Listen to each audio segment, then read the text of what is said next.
Welcome to the HCI family of podcasts. We're your source for personal, professional, and organizational growth and development. We share our own original research, explore industry trends, and interview executives and thought leaders from across the globe. Join us for practitioner-oriented content around all things leadership, HR, talent management, organizational development, and change management. Maximize your personal and organizational potential with the HCI family of podcasts.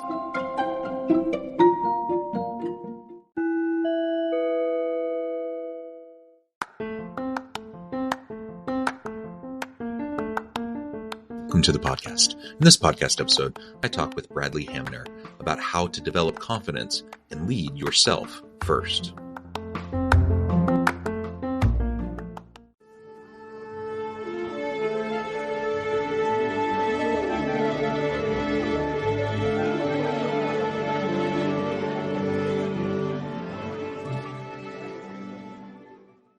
Bradley Hamner, welcome to the conversation today.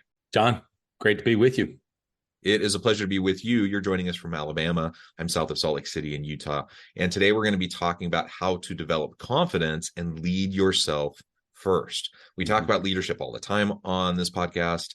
There's so many really great topics under that umbrella. And I think sometimes what gets lost is unless you first develop your own competencies and capabilities and your own leadership potential, it's going to be really hard for you to coach and mentor and develop others around you and those on your team. Pulling down the oxygen mask first, for yourself is kind of the metaphor for today. And as we develop that confidence and our ability to lead ourselves first, it will only enhance our ability to lead effective teams and effective organizations as well. As we get started, I wanted to share Bradley's bio with everybody. Bradley Hamner is an entrepreneur with a tenacious drive. Started his first business in 2009 against all odds. Overcoming initial challenges, he developed effective operating systems through relentless trial and testing. Today, he is a business growth coach and value builder consultant, empowering entrepreneurs to become architects of their own success. He shares his revolutionary Blueprint OS methodology, unlocking businesses' true potential and driving remarkable achievements. Again, Bradley, a pleasure to have you. Anything you would like to add by way of your background or personal context before we dive on in? I did not have this initial spark that I wanted to be an entrepreneur, business owner. I did not have some selling tomatoes on the side, or, I did lemonade stands when I was younger. But sometimes you catch more than what you're taught. My dad's a small business owner still to this day in the farming industry. And at the end of the day, I think that had a huge influence on me, that ultimately I wanted to be able to carve out my own path, and started in the corporate America, specifically in pharmaceuticals. And then I wanted to be able to control my own destiny. And so I was one of those weird people who gave up the 9 to 5 to be able to pursue the 9 to 11 and, not 11 a.m. And so through that was certainly some success, but a lot of trial and a lot of mistakes and a lot of self-reflection along the way. Well, and that's what it's all about. Being an entrepreneur is a messy business, right? It's not for the faint of heart, and there's going to be ups and there's going to be downs, sometimes a lot of downs. And it's as much about resiliency and your ability to learn and pivot, as it is, about the idea, that you have. So many people have wonderful ideas, but it's implementing them, bringing them to market, and doing it in a way that is sustainable. That is really what gets so many people. Yeah, let's start by tapping into this idea of confidence, and for you, again, as an early entrepreneur getting into the space, quote unquote failures, things that really could be seen as setbacks and challenge your self-conception, challenge your thinking around the viability of your approach. All right. So I want to go back to something that you said a minute ago, because actually what you said is exactly one of our maxims. Maxims are things that we say and things that we believe. And so we have 20 or 30 of them, different from core values, but one of them is ideas are everywhere. Implementation is everything. And so I think whether you're an entrepreneur, business owner, or you're, a middle manager, senior manager, anyway, an employee, at the end of the day, there's so much content out there, from podcasts and YouTube videos and books and podcasts. There's so much out there, Instagram, that we can get addicted to learning. And I'm addicted to learning. And then we don't do anything with it. The all of the change, all of the progress that I have made personally, and then ultimately in the businesses and with the businesses that I've been able to have the privilege to coach and work with those entrepreneurs, it is only come not from the ideas, but for them actually doing something with it. I'll give you a specific example. So what I want to try to do sometimes is take things from a high level concept and then bring it down to practical. So another one of our maxims is show me, don't tell me. And so, in other words, people talk a lot about systems and processes. Well, we will talk about building, let's just say, a sales playbook. I was voxing with one of my clients this morning. And so there's a difference between, yeah, that's a good idea. I do need to build that out. I do need to put process, scripts, and mindset into my sales playbook. Versus him actually doing it, typing it out and saying, what is our sales process? Let me actually document what that is. Let me actually, what are the scripts I want my team to say, text, email, and then what's the mindset around that? And so when he actually does it, takes the time, and it is the hard work that nobody actually wants to confront a lot of times. He actually does it, and then he sends me the document, Word document, Google document, whatever, and says, Notion page, says, hey, take a look at this, give me some feedback. Now we're actually doing something with it. He actually is implementing the thing and doing it versus it just banging around in his head, having it on his to-do list and never doing anything with it. So I really want to make sure that people do get, whether it's this podcast or another one, you're only going to make change by actually implementation of things, not just ideas. Okay, so that's number one. Secondly, we think, I have this framework called MIT. There's a book called The Most Important Thing. Now, I think the book is written by Howard Marks. I believe this is not really from that book. It really is just the idea of what is the most important thing. And so one day this was years ago, I was chewing on what is the actual most important thing I think you can do for the business? What is the most important thing I think you can do for your team? And what's the most important thing I think you can do for yourself? And this gets into your confidence question. So I think the most important thing you can do for the business is to spend time thinking about the business. And what I mean by that is, you may say, well, wait a minute, you just said that implementation is everything. Yes. But a lot of times as entrepreneurs, business owners, we will get and we will just go, okay, and we'll be emotional in our decision making versus being able to step back, get above the business for a period of time and saying, all right, what is it we're actually trying to accomplish here? And that we talk about a discipline inside the week, which is called thinking time. I got this from Keith Cunningham.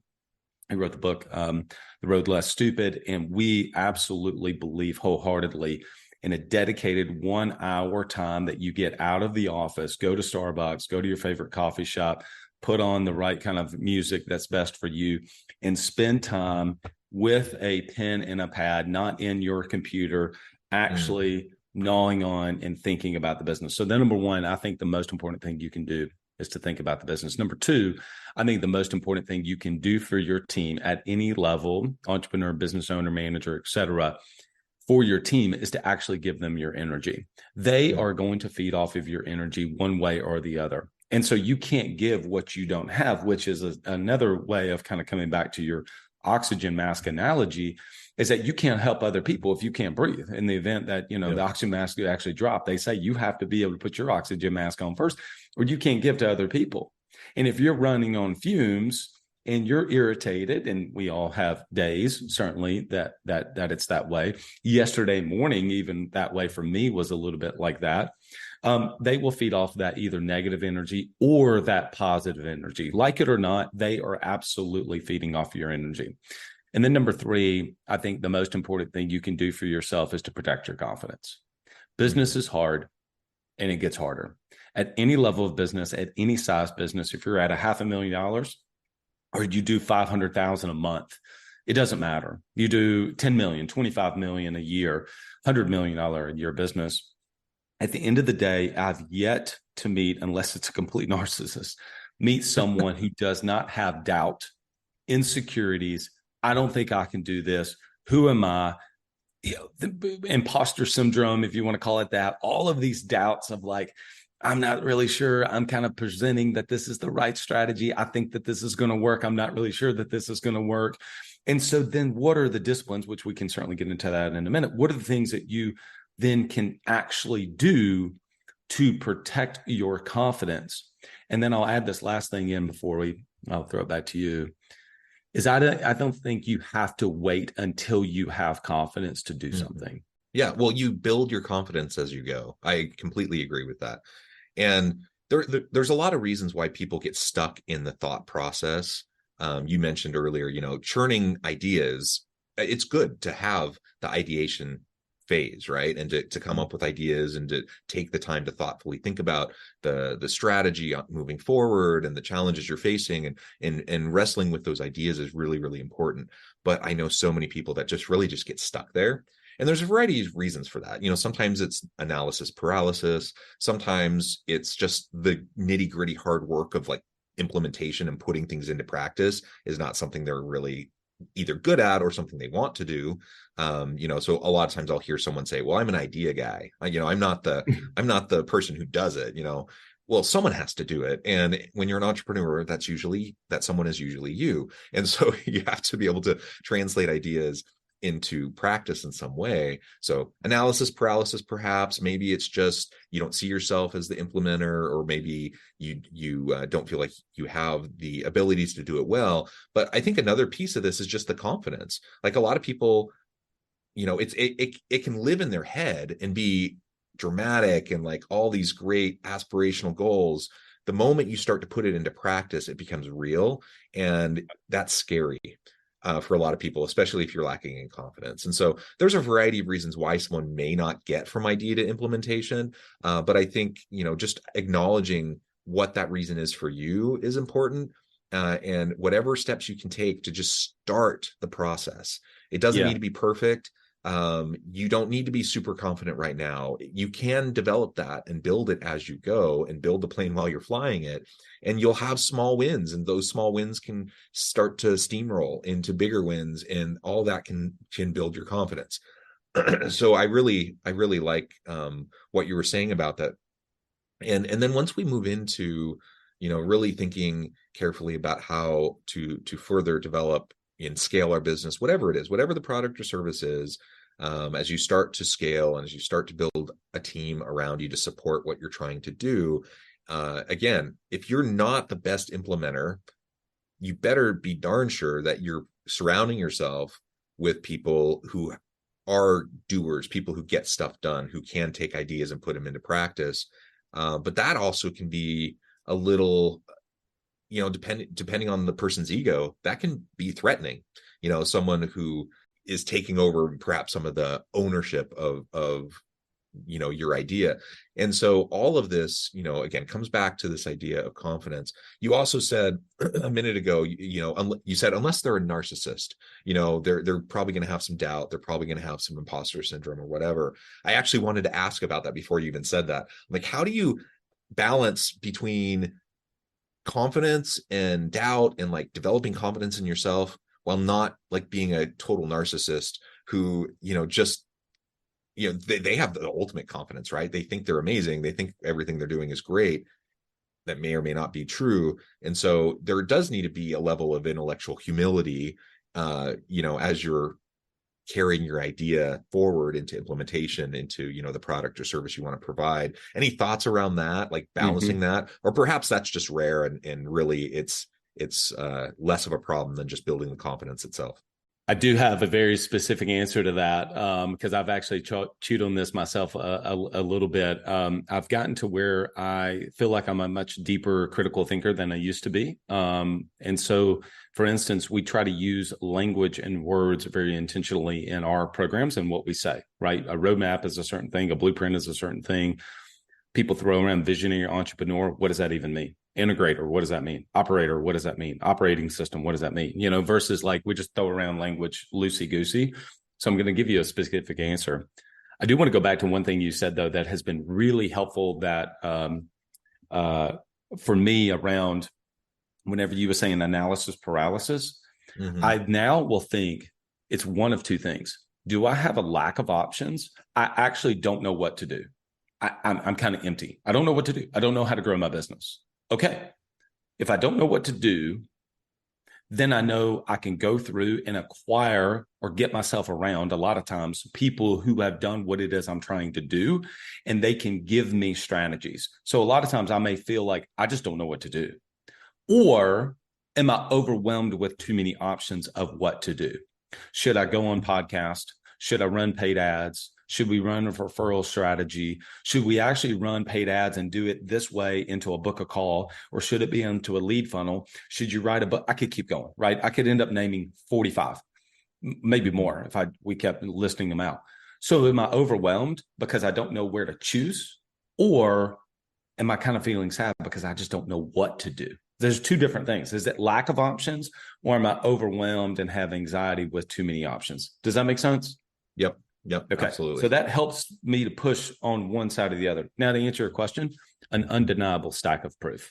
And so at the end of the day, if someone has an undeniable stack of proof of they have done the thing that they're saying that they are doing, then at the end of the day, there's a level of humility that they're actually being able to say, well, this is what I've done.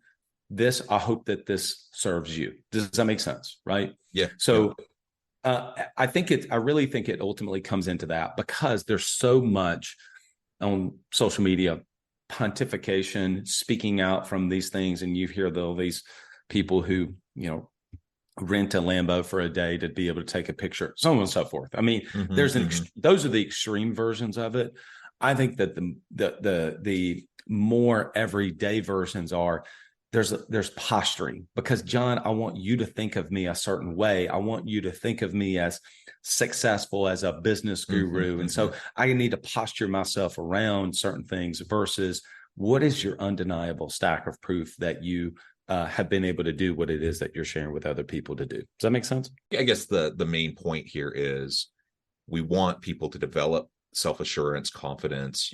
We want people to be secure, to not succumb to self-doubt and all of those sorts of things. We also don't want people to be complete narcissists. No, because that's not healthy either. So, finding a balance and just recognizing, I think, again, any entrepreneur, any leader really, regardless of your role or the size of the organization, you're going to be dealing with hard things and difficult decisions, and you're going to have, it's healthy to have self-doubt. You don't want it to be paralyzed by it, but it is healthy. And so it's okay to lean into that. And like you said, with your experience earlier in your career, you really, you face a lot of challenges, but you grow from it. So if you can face those challenges, from a stance of intellectual humility and a desire to learn and grow, and having a little bit of healthy self-doubt, just so that it can prompt you towards further growth, I think that's a really, really healthy thing. And I actually really worry about people who really just seem like everything they do is amazing, and everyone should just be amazed by them. Because usually learning is not really happening there, right? And learning is the name of the game. If you want ongoing development of your product or service, your business, if you want to continue to be relevant in the marketplace, you're going to have to pivot. You're going to have to be agile. You're going to have to adjust as you go. And that only happens as you learn. Yeah. So people talk about the practice of gratitude. And sometimes I have struggled with that. I'll give you a specific example, and then I want to pull this back to what is a structure or a framework to be able to start building confidence week in and week out. I was hosting some of our clients in Keel Island just last week, actually, for our twice a year in-person retreats. And we were driving in initially, and I was sitting with one of my coaches, and he was sharing with me about one of his friends who had to have stomach surgery, and he had to have his entire stomach removed. I'd never even heard about this story. And so the guy has gone on in the last few years to compete in like marathons and triathlons with no stomach. And so he was telling me about how he has to eat throughout the day, basically, because his body has to process it effectively immediately. And I just had so many questions around that. And I thought to myself, man, I have never once even considered having gratitude for the fact that I have a stomach. I mean, who would do that? until you hear of a story like that. Okay. So I say that to say that sometimes I struggle with the practice of gratitude. So therefore, some people may struggle with this idea, going back to our ideas are everywhere, implementation is everything, this idea of, yeah, I probably do. That probably is a good idea for me to capture wins because that will give me some confidence. But how do I do that? When do I do that? What's the actual discipline to do it? So we teach a concept called the perfect repeatable week. We know that there's no week that is going to be perfect, but if we can lay one out, I'm actually looking at my Google Calendar right now, and I have a Google Calendar set up. Now, we initially map this out, pen and paper. We've got a template basically. And we look at it and we say, what are the actual elements? These, the rocks, pebbles, sand, water concept. Yeah. What are the big rocks that we need to put in our week? Okay. So we put that in and we do it based on your energy. What's the best energy time that you have to do those things? Because when you're at your best, it's better for everybody else. Okay. So we look at the perfect repeatable week. And one of those elements, one of those big rocks is what we call Sunday night planning. Now, there are really three main times that people will choose to plan their week. You can call it whatever you want to. It's planning the week ahead. And so it is either Monday morning, which for most people, especially if you have young kids, you're going to have to be getting up early. You might be going to the gym. When are you actually going to find that time? And by the time 8 o'clock, 8:30 hits, you're into the week already and you didn't do the planning. So for a lot of people, they try to do Monday mornings. Some people, it works. We teach being able to take off as much as you possibly can, depending on your business. Take off on Saturdays. We call it free day Saturdays. And then if you're a person of faith, some people will go to church on Sundays. Regardless, it's usually Sunday mornings as a time of rest. So by the time, if you take off for Saturdays, you get most of the day on Sunday if you're watching football or whatever. By the time you get to Sunday evening, most of the people we work with are entrepreneurs. They start clicking over into the week, right? They start looking into the week. And so that's the time that we think, hey, let's do their Sunday night planning. And the very first thing that we do is to grab what are the wins from the previous week. And every time, I personally have to go back to my calendar and say, well, what did we do last week? Oh, yeah, that's right. I had that call with John. That was great. That was a great podcast with John. So this coming Sunday, I'll write down what was a win. I had a really great conversation with John on the podcast on Thursday morning. That gives me a little bit of confidence. And then I do, I actually had a really good sales call Wednesday afternoon, and we had great sales training with Liz, my newest salesperson on my team. She gave great feedback. I had great dialogue on Thursday morning with my team talking about the 2024 plan and what we're going to do. Oh, that gives me a win. And I start to feel a little bit of progress because, actually, for most of us, business owner, entrepreneur, when we get to the destination, we actually realize the joy was in the journey. And so a lot of ways we feel most confidence in making progress. And so what we do and if you interact with any of the stuff that we do, every time we run our programs called Blueprint, the very first thing that we do a quick energy check. Everybody posts in the chat, hey, where's your energy today? Is it green, yellow, orange, or red? And people are honest. Some people jump on and go, I'm red. I'm not feeling well today. I was tired, didn't get much sleep. Hey, appreciate that honesty. No doubt. Some people are like, I'm green today. I feel great today. And the second thing we do is wins. 3 minutes on the clock. What were the wins from the past week? And every time people say, you know what, that 3 minutes is really helpful to me. Just carving out the time. That's all it usually takes, is to flip back through the calendar, grab the wins from the previous week. And there have been some weeks I can look back on and say, I felt terrible. I had difficult conversations. It was a challenging week. We lost a customer. We didn't make the sales we needed to make. Marketing was this. I looked at the financial budget, wasn't doing well. And it is challenging to find the win. But if I force myself, I start to see, you know what, actually, looking that really did help me. I've got a better picture of what we need to do, even though that sucked on Friday, that conversation with so-and-so, was difficult. I actually can take that and pivot it just a little bit, just a hair of a degree, and be able to extract the lesson from that and the opportunity that's going to come from that difficult conversation, because we can be better. And that's why that's just one of the big elements that we put in, which is called Sunday night planning inside the perfect repeatable week. So hopefully that gives people a really tangible thing from this high level of like, how do you protect your confidence, to actually, this is literally how we do it. Yeah. Sunday night planning, as you mentioned, I think that's really critical. I love the gratitude component. I love looking for the wins. And it may seem, people listening may think, well, yeah, I just know that. I don't need to take time to do that. But my experience, and I think your experience, is that unless you carve out the time and explicitly take the time to reflect on those things, a lot of times they get lost. So you have all sorts of things that are wins, all sorts of things that you can be grateful for. And unless you take the time to reflect on it, they kind of fade into the background, and they can get lost amidst all of the other challenging things and the setbacks and all the things that we face. And again, whether it's a Sunday night or whenever you choose to do it, having a way to prepare for and plan for the upcoming week is going to just be so essential to setting like a good foundation for what you're going to be doing. And people talk about the Sunday blues, right? Everyone has felt that. Like you're not looking forward to going back to work on Monday. You have this hectic week ahead of you. Man, just having a plan, having an understanding of what you're facing during the week, and strategically mapping out where you're going to spend your time and put your energy, even when you still know that you have all these challenging things that are going to be facing you in the upcoming week. I found that just really largely removes the Sunday blues. And it's something I get excited for the upcoming week. I appreciate the weekend that I had, but now I'm excited to just hit things, hard the next day. So I think those are some really great practical tips.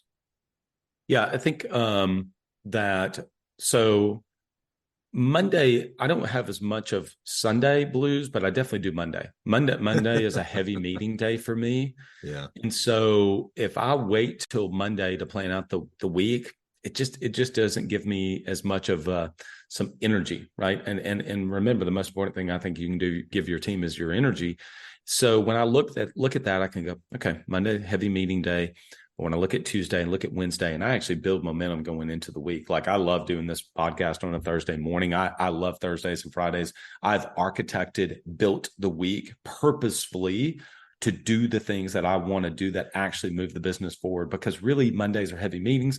Tuesdays and Wednesdays are delivery days. Like, I'm actually like just doing the thing that our programs teach. Mm-hmm, mm-hmm. And then Thursday, Friday becomes content creation, putting things out, podcasts like this, working above the business. People talking about working on the business. We think that there's on, in, and above the business.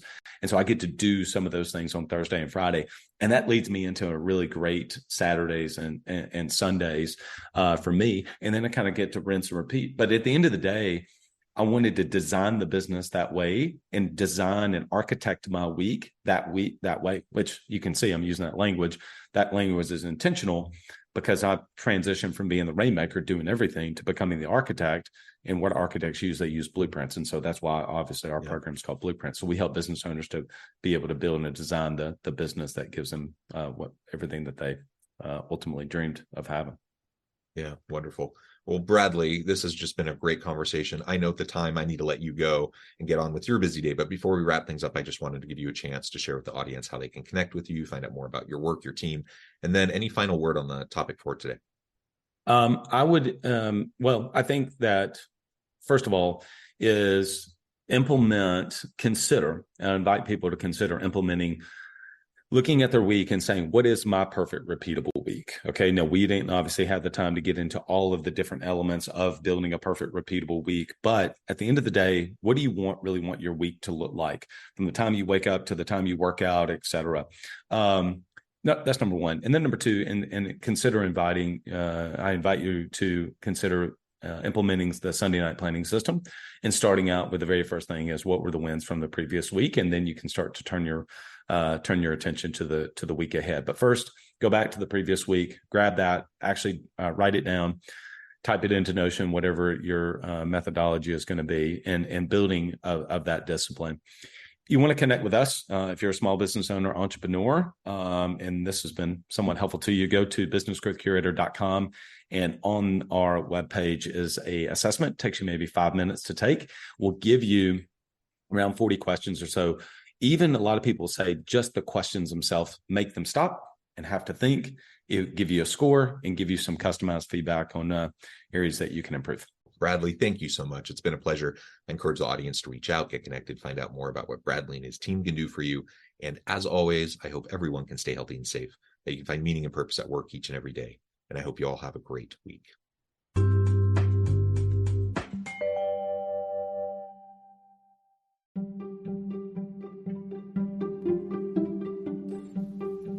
Thanks for joining us for this episode of the podcast. We hope you stay healthy and safe, and please join us again soon.